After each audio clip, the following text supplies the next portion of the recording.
Hello, hello, hello, and good evening. We are back. You guys are getting to spend the entire week with me. If you're watching these now or watching them later, this is the key, all right? So you got to get to know who you're learning from. You got to get to know the people you're in a community with, right? Right? I would say one thing, it would be this. I would say one thing, and it would be this. Listen, one, thank you so much for joining and all the support this week. And two, I got to tell you a quick story. I would not be the guitar player I am today if I had not had a community of guitar players around me, okay? Go ahead and drop in the comments where you're watching from just because I like it, and I think it helps the algorithm a little bit here, so it gives me a little bit more reach. So, honestly, I would not be the guitar player I am without community, and I'm huge on... and I'm a big believer in that, which is why I have my own private community outside of the whole Facebook thing and all that stuff. So it's like, if it's hard to have a community in person sometimes of guitar players, like locally. I know there's some people in here that do probably, but I was lucky enough at a young age to be hanging around with guys that were much older than me, because of friends' older brothers that were great at guitar. I kind of got to sneak in and play some guitar with guys that were in school for music as a like 14 or 15-year-old, and they encouraged me and would let me play with them and let me jam with them. And that was huge, a big influence on me, and that became like a little community of people that I've still stay in touch with to these days. And then I got to the point where like I was in school for music and I had a community of like musicians and guitar players around me, and I still have this. People that I play live music with, people that teachers locally that I bounce ideas off of. So I think one of the best things you can do is have a tight-knit community, and that's something that we're trying to build this week through the Facebook community and something that I have through my website as well. So I would love to welcome you guys. That's just like a little story. Like, I started playing guitar really young and got into it because I had people older than me that were influencing me in a positive way and allowing me to play with them. But I would say one thing is I really appreciate you guys being here. It's been a joy and really fun for me to kind of help you guys get as many light bulb moments as you possibly can, and that's what we're here for tonight. We're gonna do the exact same thing tonight. All right, and I do have a drawing for some swag tonight. So don't leave too early. You'll get the replay, all this stuff, but I want to make sure you guys stick around so we can keep going. We got more to learn today, and then everything comes together also with a big announcement tomorrow. So before we get going, I'm going to show you a couple of things really quickly here.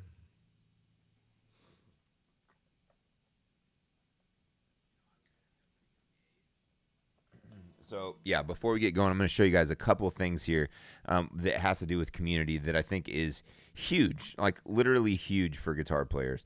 Let me pull up my stuff real quick. So if you guys have been having a good time tonight this week and you think you've been learning a lot, give me a thumbs up or give me some sort of sign in the comments. I would love to hear from you. I think people are jumping in on these lives that didn't even know I existed this week, actually.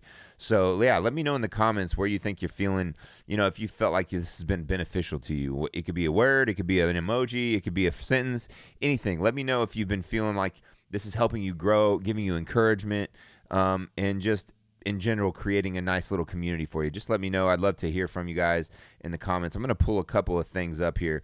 So we know that, thank you. I know that on night 1, we covered some basic theory, all right? Night 2, we covered some cage stuff, right? Night 3, we covered, Frank, Rob, Valerie. Night 3, we covered triads, right? Now, here's the thing. Tonight, thanks, Jeff. Thanks, Caroline.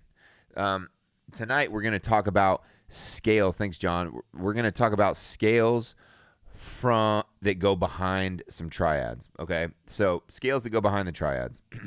If you see me look away from the camera, it's because I have a whole craziness up here, all right?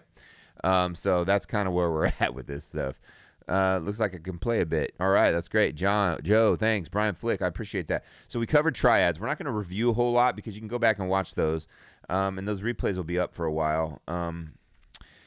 And so now we're going to talk about chord tones and scales within triads, okay? We're going to talk about applying chord tones, okay?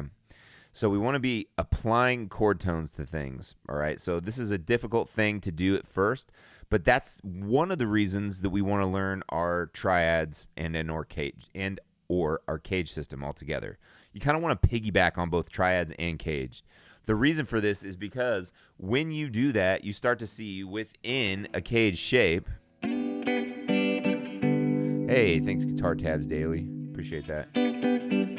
You start to see within a shape like where these triads fit in, okay? So if you can see where they're at, then it makes more sense. All the dots start to connect. Everything starts to connect, and everything starts to like work in your favor, right?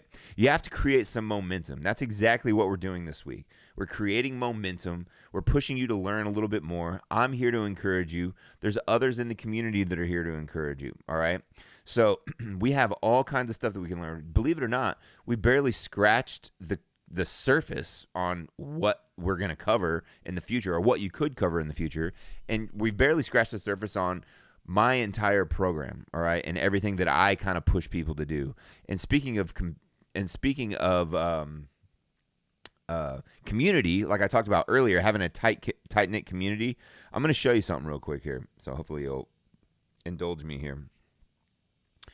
So I'm going to give you a sneak peek right now on the inside of my All Access Pass guitar program. So let's see if we can get this to go. I'm just going to give you a sneak peek. Let's see what it looks like here. So this is my Guitar Academy. This is literally my life's work, all right? And I continue to add to this every single week, every single year, every single month. There is new lessons and new content and new feedback coming all of the time. So check this out. I'm going to get rid of this, get rid of my mug here for a second. So check out what we've got going on here, all right? So if I can zoom in a little bit, you'll get a better idea. So look, so this is the community that we're dealing with, right? This is the section called Live Session Replays, okay? So check this out. Not only do we have a feed where people come in here and you can see things are scheduled. We got open mic sessions. We got live Q&A sessions and lessons. I do this live sessions a couple of times a month where I teach a master class, or I also teach and ask questions. And people can ask questions, I should say. I do a live master class 2 times a month where we either do like a chordlet chord breakdown, a solo breakdown, or I just teach a whole topic for several weeks at a time, all right? That happens twice a month. And on the weeks that the live coaching calls don't happen, I teach on the weeks that the live coaching calls don't happen, I have an open mic thing. An open mic is where people can come and that's what this is. There's one tomorrow, actually. So people come and they play what they're working on. We just have a hangout and talk, and I answer questions, okay? So, and this is really, really, really cool, all right? So this is literally my life's work. And here, what are we at? The feed, even the smallest wins count, all right? So now you can see, even when people don't, and over here we've got challenges. We just had one completed, all right? So the challenges are meant to keep people motivated. We did a Clapton one a while back. We did a Man in the Box challenge. You can see the meetups that happen regularly here. And then we've got a What's on Your Mind section. Isaiah, who's hanging out, he's up here. He's part of the group. Sandy's in here too. Look, there's Sandy White. She's posting stuff just the other day. And then over here, if you can't make a coaching call, look, everything is loaded.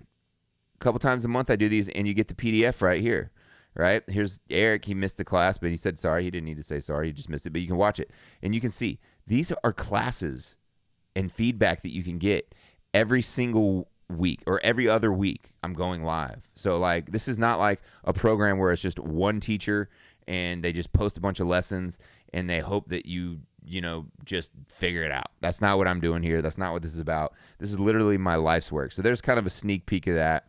And if you're tempted to come over here to my website, please don't come over here and buy anything yet, because I'm going to make you guys kind of the deal of a lifetime here, literally, on all these courses and more. These aren't even all of them. There's more that are kind of hidden underneath the covers here right now. There's no Sandy, only shizzle sticks. So yeah, you don't want to do all this. You buy all these individually, it's going to be over like $3,000. So that's enough of that. We're going to make a huge announcement for that on Friday. Let's get to teaching, shall we? I just want you to know that, like, this community that we've built in like literally a week on Facebook is thriving and is even more involved within my other community. Okay. Now, here I am. I'm going to try to provide you guys as much value as I possibly can. So with that being said, let's jump into this. Let me minimize this window and let's take a look at what we're working on today. So we got chord tones over progressions. All right. So really what we need here is a backing track. And I'll admit that I don't have one for this right now, but if a lot of people request it, we'll get one going. Okay, so let's share screen here. So I'm going to reveal, actually, you know what? We don't even need to look at these words, but I'm going to reveal a huge secret for you tonight. All right. So if you had a light bulb moment the last couple of nights, and I'll get to the drawing here in a second. If you had a light bulb moment the last couple of nights, then this one will be really eye-opening, all right? And there's a lot of guitar players and guitar coaches on YouTube and whatever that will not tell you this just because it's a good piece of content to sell you on a course or whatever. But I'm going to tell you right now, the key to a melodic solo, if you don't know already, is landing on chord tones. It sounds simple, but it's difficult to do. The reason people, and the reason you probably sit around and you feel like you're noodling when you try to improvise is because you're doing that simply. You're just noodling. You're going up and down scales, right? You're going up over a progression and going and playing too many notes, and you're not targeting chord tones. Every great session musician, every great touring musician, every person that's ever written a song knows the melody lies in the chords. The hook lies in the chords. The catchiest part of any song, the melody sits within the chords. Now, with that being said, it's easy to say that and to wrap your head around it, but how do you translate that bit of knowledge to the fretboard? All right. And that's my life's work, really. How are we going to be able to make you the best guitar player you can possibly be? Now, you don't know me that well, but only from the last few days, but this is all I think about. How can I help you get to the point that I got to with less friction and less frustration? And that's everything. Yep, thumbs up for myself. That's everything that I work on a weekly basis, on a daily basis, and that's how I put together my programs, and that's how I teach, and that's how I care for my students. Because I want you to be able to get where you want to be on the guitar with less friction than I had. I did the School of Hard Knocks, just playing gigs and all that stuff. I can show you how to get it, but you got to do the work, okay? So tonight, let's touch on that a little bit. So the trick is to land on a chord tone as long as the chord is being played, or at some point as that chord is being played. Then you can improvise freely around the scale that fits the key, all right? Then after you land on the initial chord tone, I should say, all right? Isolating only the chord tones as each chord is being played. That's a key bit of information. Well, how do you know where the chord tones are? You know your chords, you know your triads, and you know your cage system, you know your scales, how it all fits together. It's easy to say that in 3 seconds. It's harder to apply to the guitar, right? Well, that's my job, is to help you take your playing to that next level, get you over the hump and into the next realm of playing, all right? If we're going to get hippy-dippy about it. Trying the exercise below, all right? So now, we had some triads last night, right? So we might have to actually review these triads a little bit here. So we had G, A minor, C, and G, okay? So let me go back because we might have to actually review these just real quick. All right, so we had G, A minor, C, and then back to that G, right? So G, A minor, C, G. G, A minor, C, G. Right? So now what we're doing in this first little exercise in session 4 right here, in this first line, is I'm going to create a little loop right here. Well, I'll play it. And then what we're going to do is we're going to grab roots on each chord. And then we're going to grab thirds as each chord's being played. Missing a diagram there, or missing the chord shape there, but it's all the same all the way through. That's why I didn't put it. All right. And then we're going to play the fifths. And then we're going to do string grouping 2, right? So let's review this. So we got string grouping 1, G major, A minor, C, G, right? Let me do this for you guys real quick. What the heck? So we've got, all right, my fancy zooming tool here. We've got G, A minor on strings 1, 2, and 3, C, G. String grouping 2, we went up. G, A minor, C, G. All right? And then we had G, A minor, C, G. Okay? So that's kind of what we're dealing with right here. So we got to make sure, if you didn't do last night's homework, you got to go through it, because G, A minor, C, G, right? Then G, A minor, C, G. We're not going to actually do string grouping 3 there. We're going to keep it simple tonight just so you can kind of get the idea. So let's loop a little bit. How about some live looping action here? We're going to go...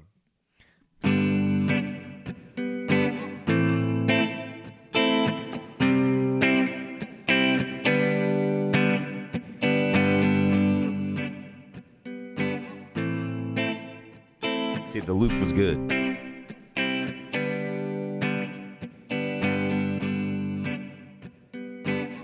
We can make it better. It's called practice, right? Here's your loop. Loop.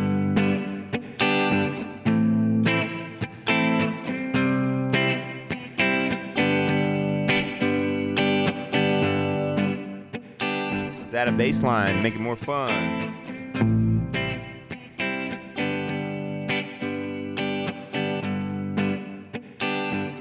You ready? Let's do a bass. 1.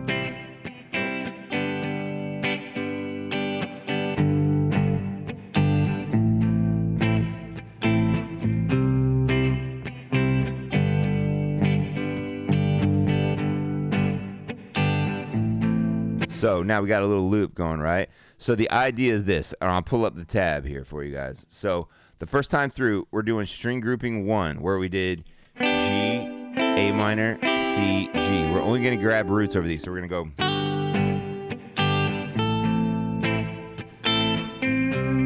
This is right here.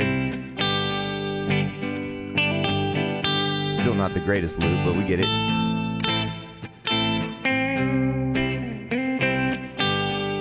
Still got a nice melody there, right?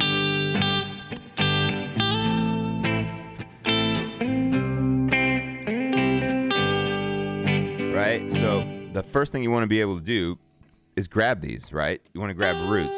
It's also helping you memorize the neck. The G,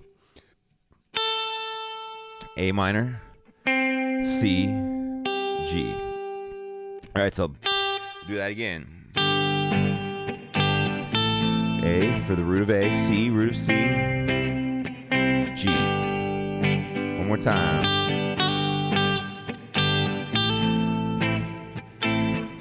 I'll make a little backing track and drop it in there for you guys. So now we've done that. So there's one step. Now we're outlining the roots in that position, right? Well, let's outline the thirds, all right? So if we're G, our third was here, right? If we're in A minor, our root is the C. The G, the B is the third in the G. G, B, D, B being the third. A minor, the C is the third, right? And then C, the E is the third. C, E, G, and then back to G, the B being the third, right out of this shape. Right, so you got to start to memorize this stuff. I have tools for this to make it even easier once we get inside there. But so check this out. So we're gonna go third. So slide into it.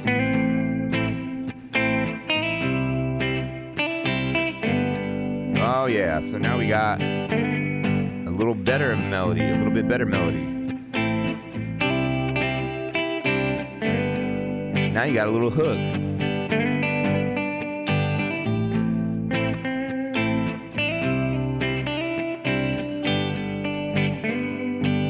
Third of G is B, third of A is C, third of C is E, third of G is B. So now I got a little pentatonic in between.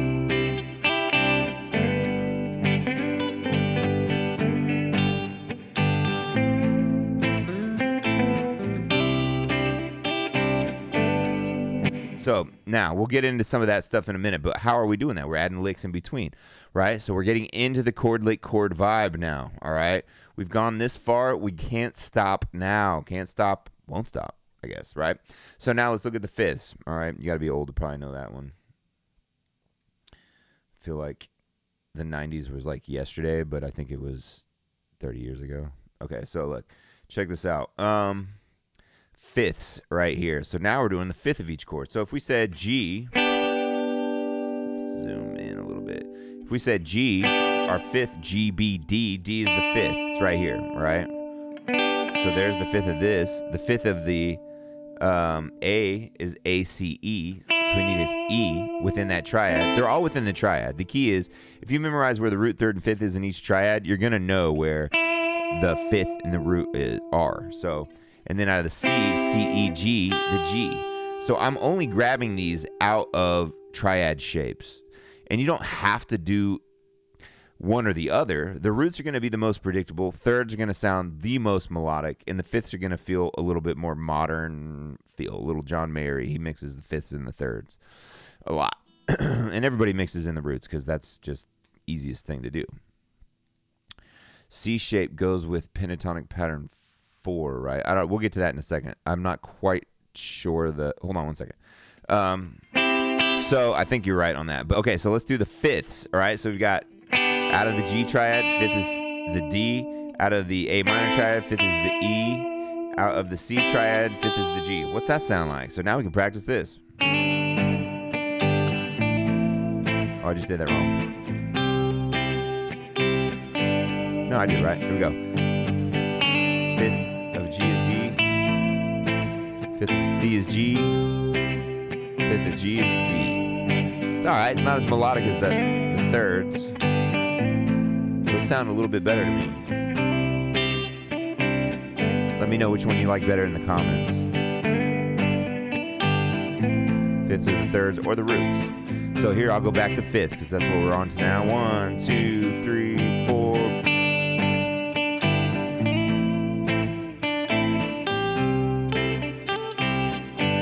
It's still melodic because it's each one is a note within the key.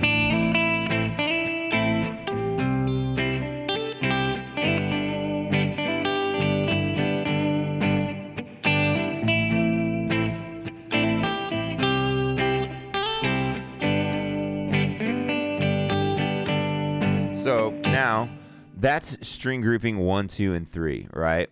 Eventually, what's going on? Eventually, you can kind of mix and match these, all right? So, like, let's go on real quick. Fifth wants to resolve to root. Yeah, it kind of does. If you go,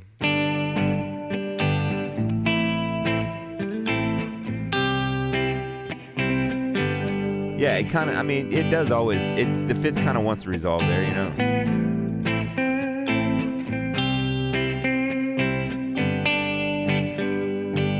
But you can kind of play with that tension, you know what I mean, Jay? So it's like, if I decided to do fifths, I could do fifths and land, and it kind of can resolve on the third.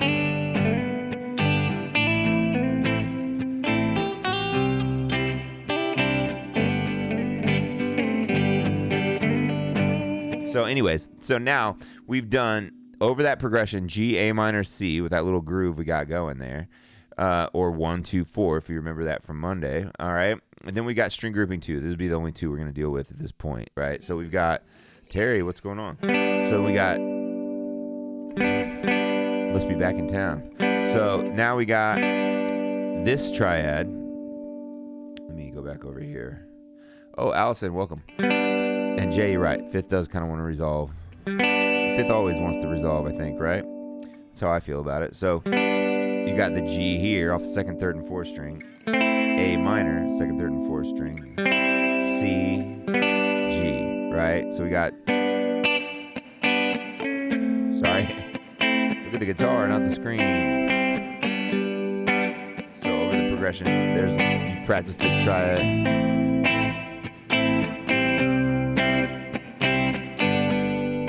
Now we got to be able to grab thirds and fifths and roots out of that.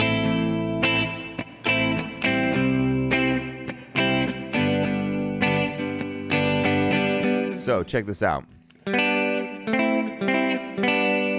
Right, so now let's go back to our shared screen here a little bit. So if we have this, now we're on string grouping 2, right? So we're going to grab roots out of each one. We got to know where these are. Root, root, root, root. It's just the root of the chord of that triad, right? Which we learned last night. So it's getting a little heady today, but we're going to do it. We're going to keep pushing ahead anyway. So C, G, A minor, C to the G. Do it again. You can add slides. I'm only playing those chord tones. You could solo that way.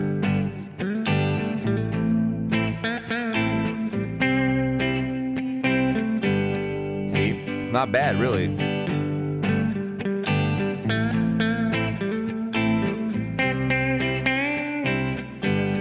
Kind of bent up to a different note there.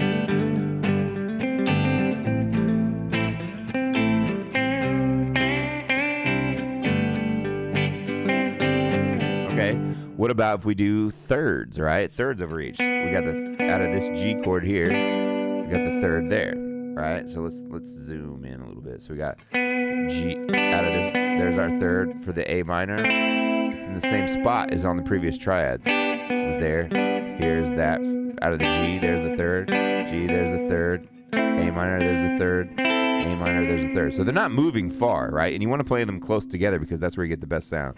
C, there's the third, C, there's the third, right? They're all isolated and they're in the tab here. So what if we did the thirds here and we do a little loop here, and you can do this exercise like this. I've learned a lot from you in the last few minutes. Awesome.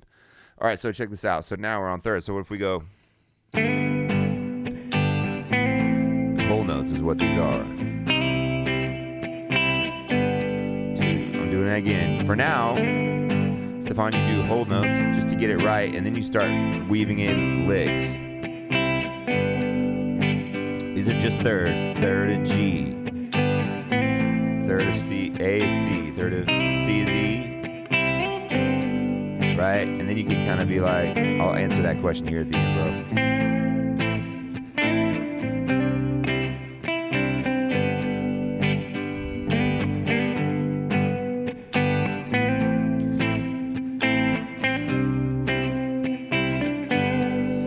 Now I'm just playing thirds. And right now, before you get into like picking a different beat, Stefan, you got to make sure you can do it on the downbeat, and then you can kind of play with it. The easiest place to start with this is landing on the downbeat. Now let's do fifths. Guess what? They fall in the same spot. Except for the G for the fifth of C we had here. We're going to do it there on an octave lower, right? So let's look at that. Fifth of G, there's our D's in the same spot. Fifth of A minor, same spot. Fifth of C is going to be right here. We know that's a G because there's the octave below it, right? If this teaches you another thing, it's that you really need to know where your notes are within on the fretboard so you can kind of find these things, or at least recognize. At least recognize where the root, third, and fifth is within the triad, even if you don't know the note names, and continue to work towards learning the note names. But yeah, I have systems for all that. So if you do the fifths, what's it sound like, y'all? We got. It sounds the same, is what it sounds like. It sounds the same as the other fifths, I should say. Fifth of G, D, fifth of A minor, E, fifth of C, G. And then you land on the root. So now, you can do that again.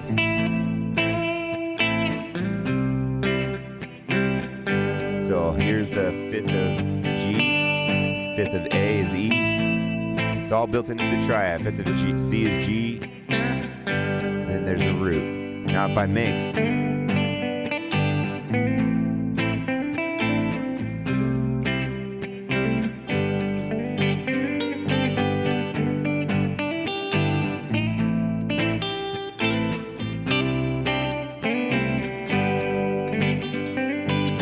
root, lick, root, or not root, third. You can hear me do it. I'll do a third lick.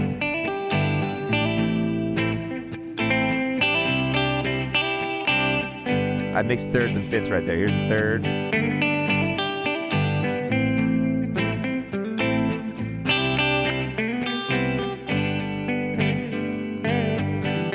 All I'm doing is playing major pentatonic, landing on thirds as the chord is being played.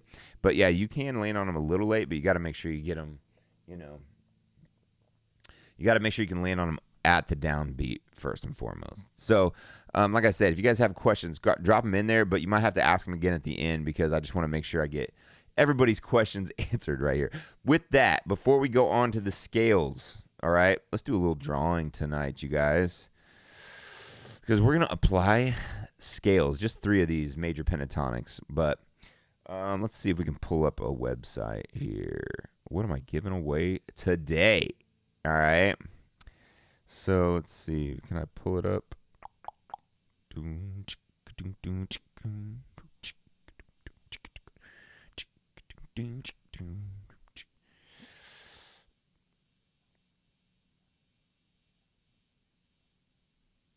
All right.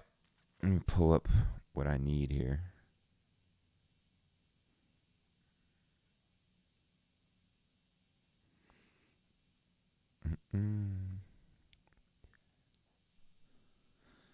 All right.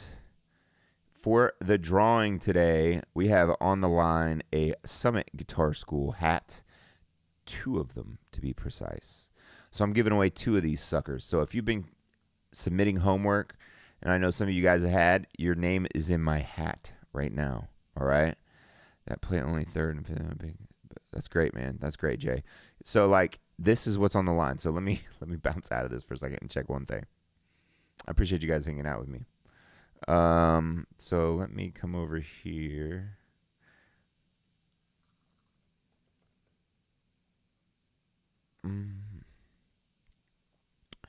Just make sure I have everybody that I need in this. Okay, yeah, I do. All right. The hat. I wish I had an applause meter thing here so I could like plug in some applause. You know. Anyways, so I don't know if it'll let me do that. I'm not going to look it up right now. Oh, gosh. So, handy dandy Summit Guitar School hat. This was like a one-off that somebody just gave me as a gift, so I don't have these in stock. But we got over 50 people, maybe 50, 60 people in here that have been submitting homework all week, all right? So, here's the deal. 2 people are getting a hat. I'm going to reach in this sucker and hope, and you should hope that it's your name. First name, Jeff Schultz. Jeff Schultz in the house, people. So Jeff Schultz gets a hat and mix these up. Gonna mix these up. All right, let's see what we got here. Who else do we have? That one's blank. What? My daughter's failing me. Okay, hold on. We're going to mix these up. Here we go. And the last one, make sure it's not the same name. We have Jeff Schultz with the hat. All right, I don't know if you're here, Jeff. But if you are, let me know in the comments. All right, and then our last one, John Marshall. John Marshall has been emailing his homework, and he got his name drawn tonight. So we got Jeff Schultz in there, and we've got John Marshall. All right, let me just make a note real quick. Before we get into this, I got to make sure. I don't want to be forgetting people. So you got to reach out to me on either email or Facebook because I got to keep track of all these. Everybody got a course the other day. Let's see. That was easy to do because I could just give it through your email. But these are different because I got to potentially get your address, which you may or may not like. But believe me, I'm not going to show up at your house. All right, Jeff Schultz, John Marshall, you each get a hat today. All right, good job. And the other night we had, we had the females, the girls winning, female power here, girl power. Allison Hillhouse got a shirt last night. Who was it? Meteor Hunter and Keith Stone all got a shirt. Oh, yeah, and Donna McCormick. We had 4 people, I think, right? Yeah, we had 4 people. Yep, there we go. There's those shirts. All right, back to learning. Okay, people? Enough of this shenanigans. Here I am bribing you to do homework, all right? This is how I want to motivate you guys, okay? All right, so let's go back to what we got going on here. All right, so we now learned a bunch of crap about, well, I guess it wasn't crap. Sorry. We learned a bunch of stuff about triads, how to isolate the chord tones. Now, you're never going to be able to really isolate chord tones unless you know, all right? So I deep dive on this on all my courses and all my stuff, but you got to be able to figure out where the root, third, and fifth is, right? So, sorry, I'm scrolling fast here, but you got to know that it's like root, third, fifth, GBD, right? If you just don't even memorize the note names, but you memorize the fact that this is the shape for root position. Now, eventually, you have to know the note names because I'm here to teach the language of the music. That's why I'm not just teaching licks. I could have showed up here every night this week and just taught chord lick chords, and I'd probably end up with more people watching this than there might be. I don't even know how many people are watching, but because people just want the quick fix, right? Everybody wants a quick fix. At the end of the day, there is no real quick fix for guitar. You just got to find a process and a curriculum and someone that you can trust to get feedback from, all right? I'm hoping that's going to be me. So, and then root, third, fifth. Like, obviously, you can just memorize the shape and know which one's root, third, and fifth based on the shape, but eventually you got to know all the note names, you know? This is a lifelong process. This isn't something that's, something that I just did in 2 weeks or in a year. We're talking years. Unfortunately, this sounds crazy. October 28th is my birthday. I will have been playing guitar for 30 years. That's wild. All right. So, now, how do we add some licks over the top of this? Or how do we just practice the pentatonics that fit? Anything that's highlighted red is the ones that we're going to go over tonight, okay? So, what we've got is where I got these twice because I have a little text on here to kind of help you guys figure out exactly what's happening. All right, so let's go here. So we got right here. So we want to focus on this stuff. All right, so we want to know these scales, these pentatonic scales. You might know them already. The way I teach this is I say, all right, play a G chord and then play pattern 1 right here. So you got to have these memorized. You got to have the triads memorized, and you got to have the pentatonic scales minimum memorized behind it, right? So if we got G, the way I'm reading these, if you've never done it, is I'm doing it from the open note or the root note. The root notes are hollowed out, so you do from the root, and I'm reading it like bum, 3, open 2, open 2, open 2, open 3, open 3. Here I'm going 3 5 2 5 2 5 3 4 2 4 3 5 3 5. Same thing here, 5 7 5 7 5 7. So I'm going in that order. If that's confusing, let me know. But I'm gonna start on the 3rd fret, 6th string, and I'm gonna play through this. Let's zoom in. Oh man, I gotta get my zooming tool. Yep, high tech. So check this out. We're going 3, open 2, open 2, open 2, open 3, open 3. Listen to how it sounds behind the chord.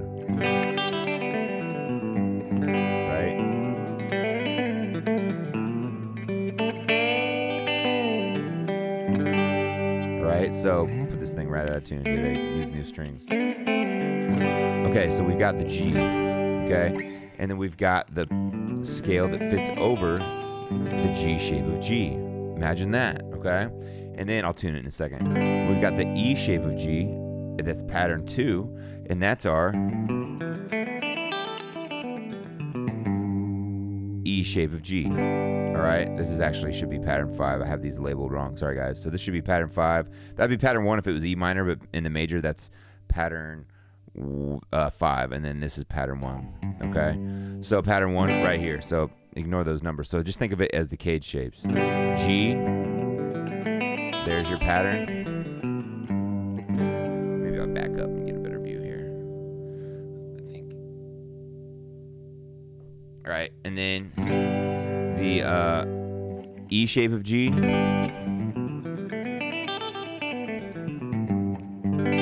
right? And then we have the D shape of G, pattern 2. So the way I would practice these, you got to have at least this pattern 5 and 1. All right, it says 1 and 2, but you get the idea. The G shape and the E shape for what we're doing, get those memorized. G, A lot of you guys probably have it memorized. But we got to be able to I'm showing you the process of the chordlet chord style. The E shape. And you don't have to play it fast like that. I'm just doing it for, for our sake on the internet here, right? I know people's attention spans are short, so especially these young kids, man. All right, so look, check this out. You could go slow and just have like a zen moment and listen to each note.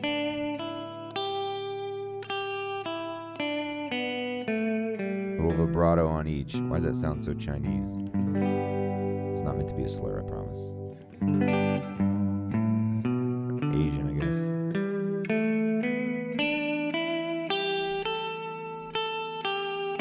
Sounds like a sitar. You do the vibrato on each. Right? So,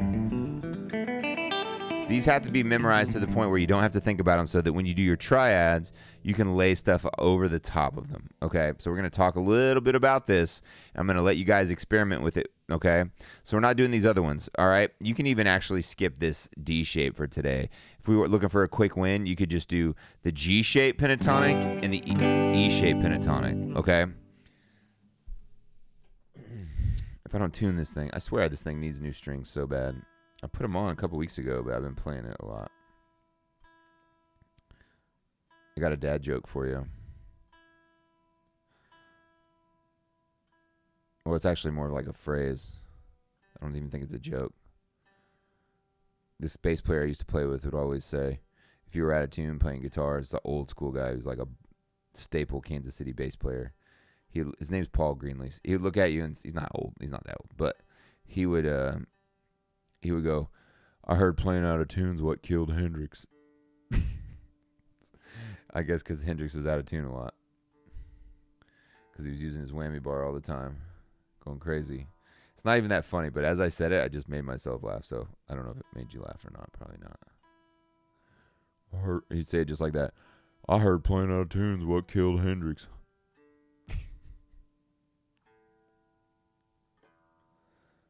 All right, back in tune. All right, so now that telly will stay in tune. You're right, Brian.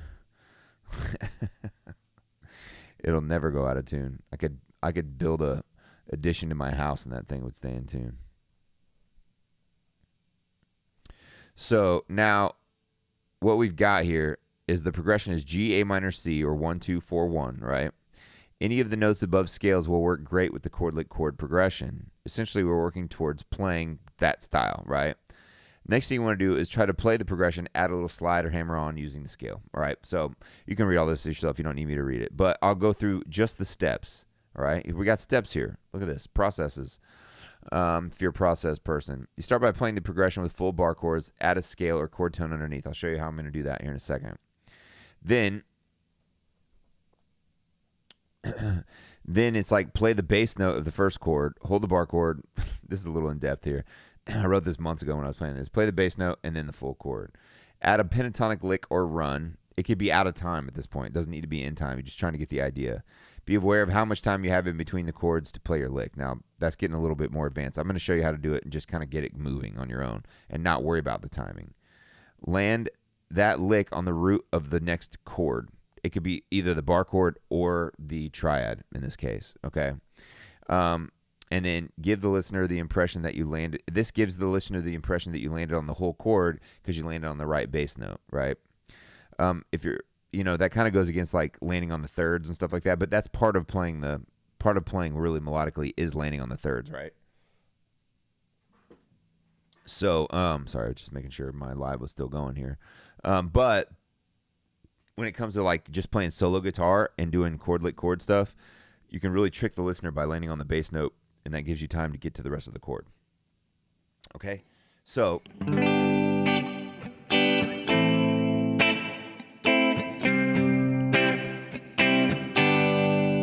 all right, so what do I mean by that? Let's take a look. First of all, let's say we don't need to stay in time. We're just trying to experiment with this whole concept, right? So let's experiment with the concept. So what if we said like, excuse me, we're going to go like G.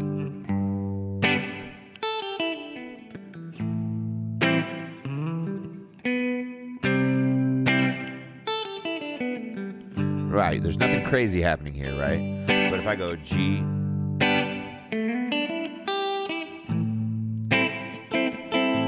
the C, see, I landed on the bass note, and that bought me time to get to the chord, right? That's the trick of the trade. So when you're doing this, I play the bass note, chord, lick,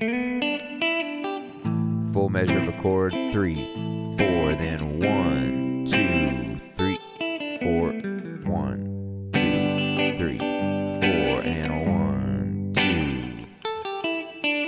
1, 2, 3, 4, 1, 2. So it's kind of a bass player trick to get the bass note first. Now, the timing is tricky, I'll admit. I teach phrasing in all my programs, and I just did a cool phrasing workshop, all right? And I might add it as a bonus for everybody that signs up. So it's made for a different program, but I think it's going in the All Access Pass as a bonus for this week. So check this out. So you could do this out of time. You could just go chord, chord, lick, but not even a lick. Just play the scale. You got to get comfortable with this one way or another, right? Chord, chord, lick. And then 1, 2, 3, 4, 1, 2. You don't have to play anything fancy. You just got to get used to playing a chord, some scale, get back to a chord, some scale, and back to a chord, right? Now you're going to say, Brett, that just doesn't sound cool. Well, you got to start somewhere, right? I didn't just learn this stuff and put it together, and like next thing you know, I'm going.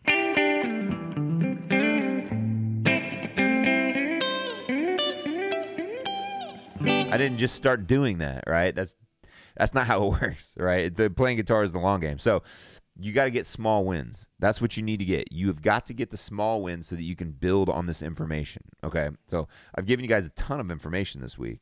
We just got to grab small wins from each day. We're not looking to master this stuff in 5 days. It's just not possible, right?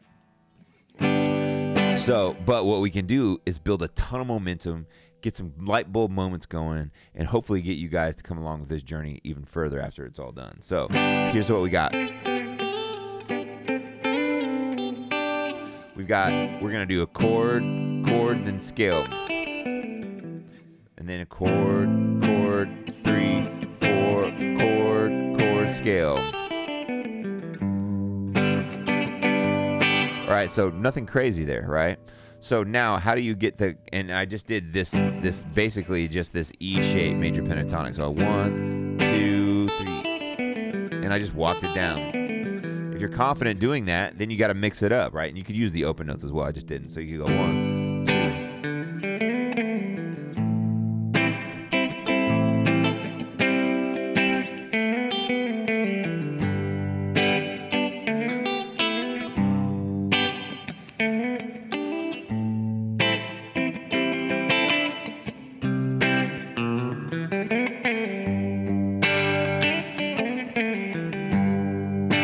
Right? So that's a pretty cool way of doing this, right? So you've got to be able to at least start with a chord, and even if it's out of time, a little pentatonic chord, even if it's out of time, a little bit. Now, kind of what I'm doing, just to kind of give you guys like, you know, the ins and outs of it, just so you can kind of work through this stuff. And I got to make sure I look through my notes, make sure I didn't leave anything out today. Make sure you read this part. Play the bass note. This is instruction-wise on page, whatever page this is. Wow, some dummy didn't number the page. All right, let's see.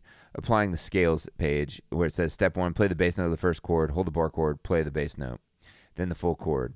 Add the pentatonic lick or run. Be aware of how much time you have in between the chords to play the lick. Step 3, land on the lick on the root. Land that lick on the root or chord tone of the next chord. Ultimate hack because it gives the listener the impression you landed on the whole chord because the bass note landed in time. There's a hack for you. All right. So if this is making sense to you guys, drop me something in the comments right there. Right? Anything. I don't care what it is. You can flip me off for all I care. So I just need to know if you're getting it figured out. All right. So now, how am I timing this? Right? And this is going to come tomorrow as well, but I'll just keep going because I've been planning on an hour each night, and I'll answer some questions in a second. So like, if we play the G chord and we do 1, we go bass chord. That's 2 beats. 1, 1, 2. Then I got 3 and 4 to play a lick. 1, 2, 3, and 4, and 1, 2. Whole measure of the second chord, and 2 beats of the third chord. 1, 2.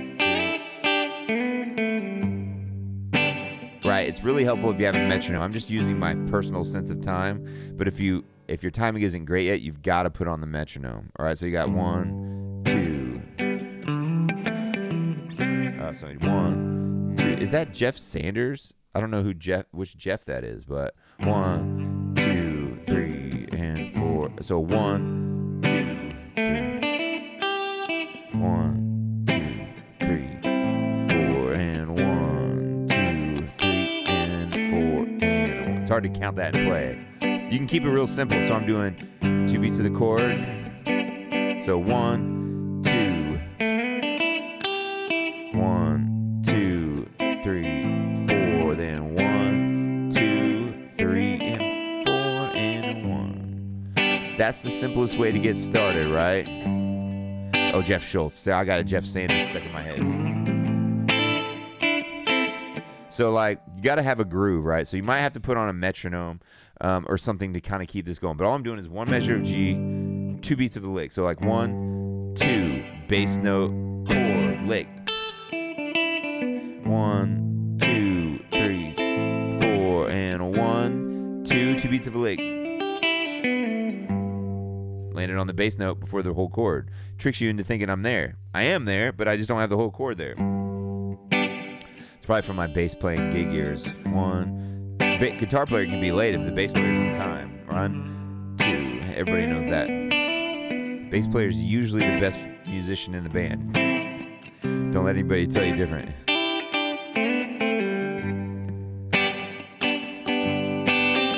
It's not always true. Sometimes it's the keyboard player. It's almost never the guitar player. Oh, sorry, guitar players. So check this out. 1, 2, 3, 4, and 1, 2. I played in a lot of bands, so hopefully that's making sense. You got 2 beats of the chord, 2 beats of a lick, 4 beats of the chord. That's the formula. Then 2 beats of the next chord, 2 beats of a lick, land back on your chord. All right. You can keep that going. All right. So now think of. I was going to say a story. There's always 2 people that are the band leaders in a band. All right.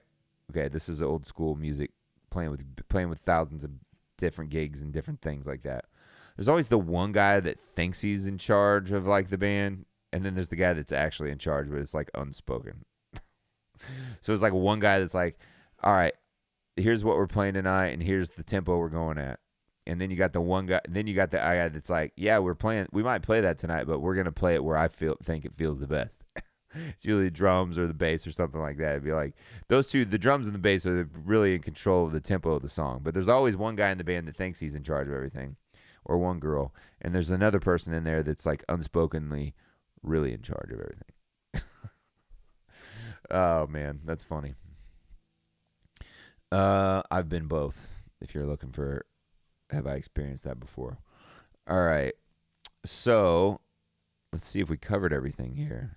Well, we had some hat winners. Jeff Schultz, congrats. Reach out to me. And John Marshall, congrats. Reach out so I can get you this stuff. We are getting funny tonight, Brett. You're right. Give you a little bit of my personality that you don't get in like the regular YouTube videos. So up to this point, we've covered all kinds of stuff. So let's ask some questions. So tonight, well, let me review what we talked about tonight. So check this out. We got to know our triads well enough to know where root, third, and fifth is, and you can backfill the note names. Because if we don't know where our root, third, and fifth is over a progression, we can't land on the most melodic chord tone. So like,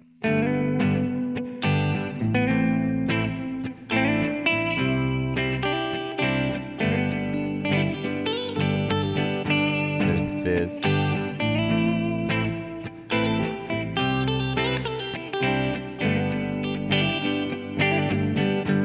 So we got to know where those are, right? Because that's a part of mastering the fretboard.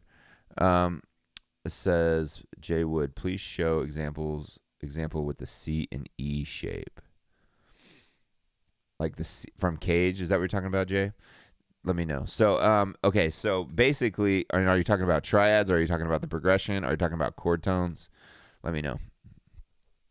So you got to know where your root, third, and fifth is and backfill the information with what note names are behind it. We can't just get away with just knowing patterns anymore. You wouldn't be here if that's all you wanted to know. If you just wanted to learn licks, you could do that all day long on YouTube. I don't necessarily.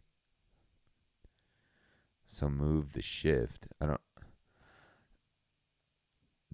Okay, I'll wait a second. So like you got to know root, third, and fifth of the chords are. Backfill the note names, and then you've got to be able to play the scales behind these. In this case tonight, all we did was pentatonic. Eventually you got to be able to do the major scales and all that stuff, and we'll get into that if we keep going or when we keep going. I'm going to say it's a win more than an if because I'm ready to keep going. Really, I could teach all night. But and then it's like, all right, how do we start to put together a chord lick chord? I kind of spilled the beans on a little bit of what I'm going to teach tomorrow night, but you could just simply start practicing that without any feel or anything, just by going chord and then pentatonic, chord, same pentatonic, just starting on a different note. And then once you start to feel it,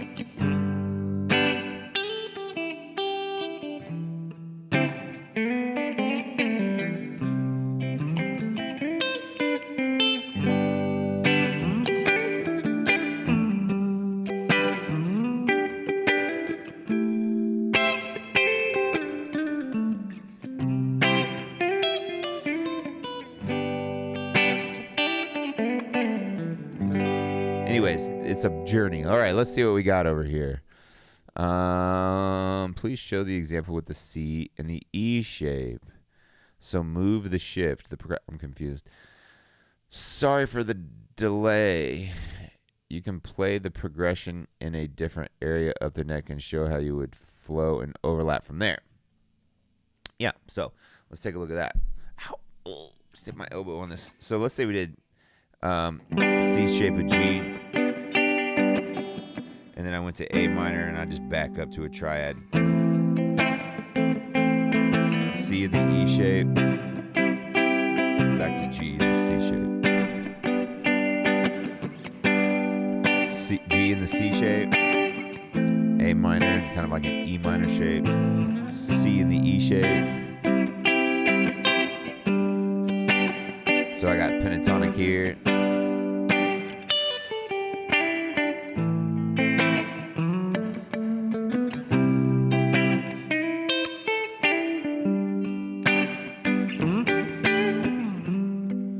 G in the C shape.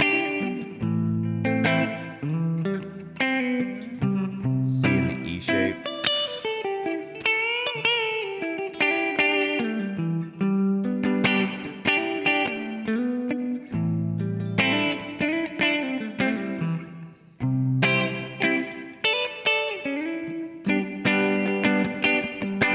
I think that's what you're talking about. There's the C and the G shapes.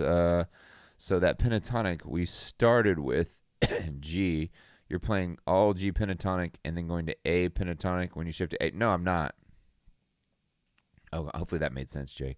No, I'm not switching to an A minor pentatonic. I'm staying in G major pentatonic the whole time. That's a lesson for another day. You can kind of do that, but you can keep it so simple and sound ridiculously melodic. If I thought about switching the scale on every chord at a gig, I would not have fun, right? I'm just thinking over this whole thing, G major pentatonic.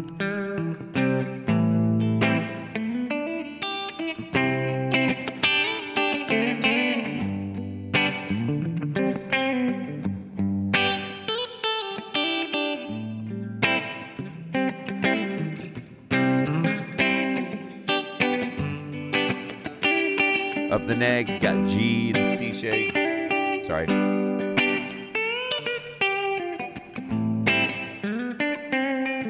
C in the E shape. I can go G in the A shape.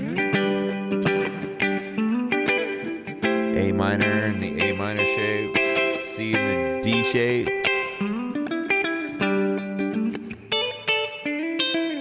G in the A shape, C in the D shape. Okay, what'd you say here? Sorry for the guitar stank face.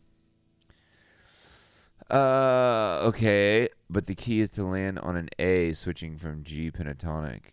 Land on a C. Oh, I see what you're saying. Maybe I messed that up. Land on the A within the G. Yes, yep. Or any other chord tone. Now some of the chord tones from the A minor and the C won't be in that full major pentatonic. So you'll notice it'll be like, well, Brett, that note's not in the pentatonic. Well, there's 7 notes in a major scale and 5 notes in a pentatonic. It's also a lesson for another day. So some of those chord tones, a root third and fifth, depending on which chord you're on, will fall outside of that major pentatonic, but that's just the way the cookie crumbles. All right? You just got to go with it and not let it throw you off and just stick to major pentatonic until you really get good at that with the triads, and then you start layering the full major scale over it. Any other questions tonight? If you guys learned something tonight, let me know in the comments. The more comments I get, the better. Honestly. It's helping me grow my channel and all of that. What do we got here? Wow, I don't know what that means. How do I get back? Yeah, let me know if you guys had some fun tonight. And congrats to the winners. I'm still here for a few minutes if you got some questions. We got to an hour. I was hoping to get to an hour each night. A little shenanigans tonight. Sandy says, Shizzle Stick says, thanks. She's like a #1 fan. Look at that. Appreciate that, Sandy. Thanks for being here. You guys learned something? Let me know. Let me know. I'd love to know.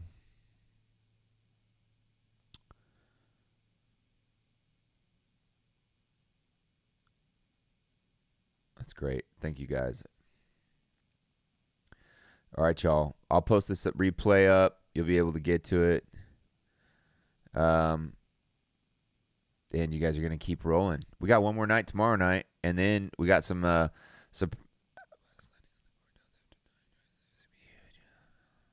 yeah, you're good, man. You just got to take your time, Jeffrey, Holt, Jay Wood, Caroline, Brothers, Luis. You guys just got to take your time with this stuff. It'll get there. And here's the deal. I'll show you. I'll kind of show you some of that tomorrow night, John. Maybe we're a little bit tired of learning a lot. So here's the deal. I'm tired too. So we'll have a big, huge announcement tomorrow. Deal of a lifetime from me on education, really. Literally a lifetime of education. And I couldn't be more excited about it because this is just my passion. This is my life's work, you guys. I appreciate you guys hanging out with us or hanging out with me. There's no us. It's just me. Oh, you'll get it, Allison. I have to go fast just because it's a master class. Hopefully you can go back through and get this stuff. Once I got to the triads and that stuff, I knew it was like getting a little quick, but we just kind of had to get there tonight, you know. You just got to take your time. I go much slower normally. I was just YouTube, man. Got to keep it moving here. But I usually go way slower than that. But yeah, so tomorrow there'll be a huge announcement. There will literally be a prize for everybody. And a surprise, really, it will be. And then there'll be a couple bonus sessions. It's not going to end tomorrow, I don't think. I feel like I'm having too much fun. I don't want to leave you guys hanging. So I'll make an announcement on when there'll be a couple bonus sections. Do you have specific practice links that can put this into practice? I do. I don't know about links, but I have like practice plans, Allison. I have a whole like different sets of practice plans that I use. I don't know about our links. They can put this into practice. I don't know what you mean by links or licks. Is that what you meant? Maybe you meant licks. Going to bed now. Go to bed, Willem. Anyways, Allison, yeah, I got licks for days on this. Yeah, good point. Good point, Shizzle Sticks. You don't want to go fast if you can't play it slow first. And like I said, Allison, like normally I don't teach this fast. You can ask Sandy; she knows. I'll break it down in a much easier and digestible way. I realized tonight, as soon as I got into those thirds and fifths, I was like, "Ooh, this is getting complicated quick for some people." Backing track, Danny, I'll get it up. I'll probably get that backing track up in the morning, and what I'll do is I'll post it. It'll be on the Facebook page. I'll post it in the Facebook page, but I'm also gonna post it on the replay page. Let me show you guys, see if I can find it.